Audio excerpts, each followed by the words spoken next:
What's going on, guys? I'm back with some more 2012 NFL offseason talk here today. I'm talking about the St. Louis Rams, who last year finished 2-14, had the number 2 overall selection, and decided that they would rather stick with Sam Bradford and traded that pick to the Washington Redskins so they could draft Robert Griffin III. And for that number 2 overall selection, they got a bunch of picks from Washington. They're going to really help build this team up. And then in the draft, they traded down from where they were at so they could stockpile 3 second-round picks.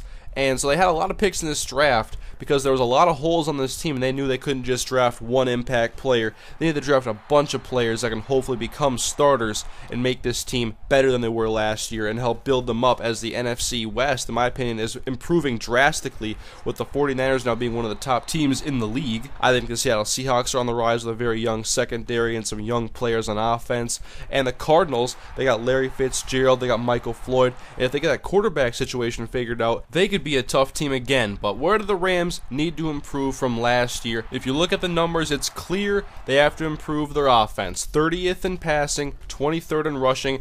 Kind of surprisingly, they were 7th against the pass, but 31st against the run. So what did they do to address these needs? In the draft, in the first round, they went and got Michael Brockers, defensive tackle out of LSU. I don't know a ton about this guy, but I've read a lot of things saying that he was a very raw prospect and probably shouldn't have gone this high, but he was one of the higher defensive tackle prospects, and it was a big need for the St. Louis Rams, so they have to get better at stopping the run. That's one way there. Fix the interior defensive line, and hopefully this guy can help clog up running lanes. And then in the second round, this was a surprise to a lot of people. Stephen Hill was still on the board, Ruben Randall was still on the board, who were some of the higher rated wide receiver prospects, and of course A.J. Jenkins had gone in the first round, surprised a lot of people. And then the Rams decided to go with Brian Quick out of Appalachian State. I don't know a lot about this guy, but in my opinion, this may be the most important pick of this entire draft class for the St. Louis Rams, because last year, Sam Bradford had a very tough season. He played in 10 games.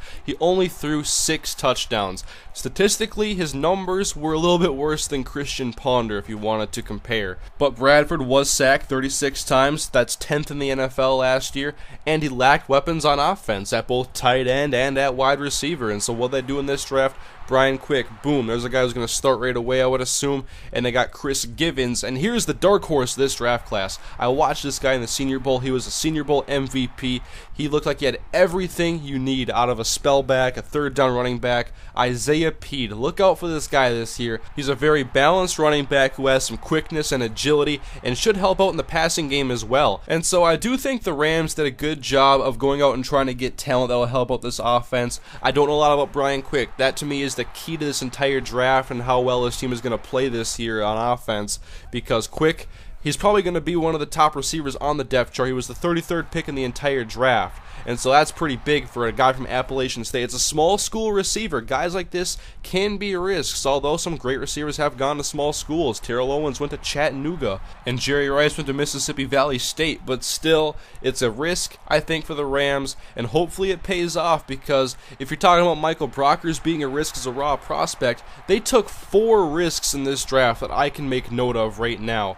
The third one they made was in the second round as well, and they took Janoris Jenkins, who I think should have still gone in the first round. He's a boom or bust type of product from a lot of people's perspectives, but I think he is going to be a great cornerback, and they'll be pairing him up with the aggressive Cortland Finnegan on the outside. I like that setup right there. But they took another risk in the third round in taking Tremaine Johnson, who he was picked in the third round, so it's actually pretty good value, but he also had off-the-field issues, a lot like Janoris Jenkins, and so I'm looking at 4 risks right there. But I think those guys are going to get a lot of playing time early. I'm looking forward to see how the St. Louis Rams play this year with a lot of young players. You got Givens and Quick on offense, along with Isaiah Peed, who will back up Steven Jackson, and then you got Janoris Jenkins and Jermaine Johnson, the defensive secondary. And when I look at the St. Louis Rams, I look at this year as hopefully being the year where Sam Bradford steps it up a bit. He's got some new receivers to play with on offense, a full offseason with head coach Jeff Fisher. I think this team will improve, although I don't expect them to be great or have really high expectations. And I would expect some growing pains, especially if a guy like Brian Quick is going to end up being like the #1 receiver and get a lot of targets thrown his way. But when you have a team like the Rams with a lot of young talent that hopefully molds into starters. They're still a lot of fun to watch. I'm kind of in the same situation right now